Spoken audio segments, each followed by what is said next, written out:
Hi everybody, I'm Kate Welshofer. We are glad you're with us today, and we begin by telling you that a recent story that we have been following has brought us into territory that we don't typically cover here at Channel 2.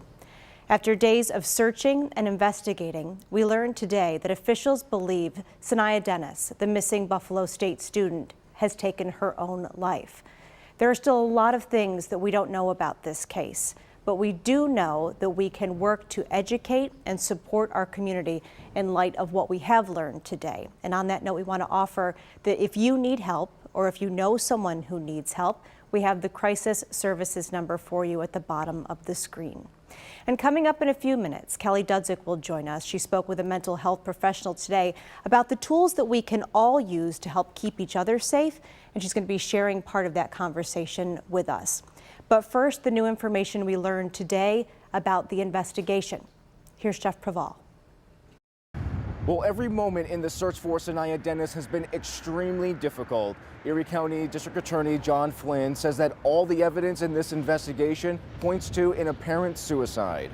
An exhaustive search has been done, and an exhaustive review of the records and evidence has been conducted, and it appears that this poor girl took her own life. Today, the DA gave a full timeline of the events leading up to when Saniyya Dennis went missing. Flynn says it all started with Saniyya by phone getting into an argument with her boyfriend in the New York City area and him breaking up with her.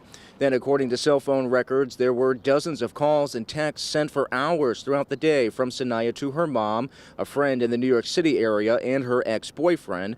Flynn says Saniyya divulged suicidal thoughts to the friend and her ex-boyfriend, and at times had indicated she felt better, but then traveled by bus to the falls and was never heard from again. And she says, "I'm really glad we talked today. I'll forever treasure it, but I'm sorry I lied. I will not be joining you this summer, at least physically. Thank you for making my day special." She was screaming out for help this day, it appears. Flynn says Saniyya was picked up on surveillance walking towards Goat Island. He says before leaving Buff State's campus, Saniyya threw away certain personal items in a dumpster, indicating she had no plans of returning. And that on Friday, canines tracked her scent to the brink of the falls. Her body still has not been recovered. Now, DA Flynn says that helicopter searches for Saniyya will continue until she is found. A spokesperson for Saniyya's family says that the family will make a public statement at a later date when they are ready. In Buffalo, I'm Jeff Preval, Channel 2 News.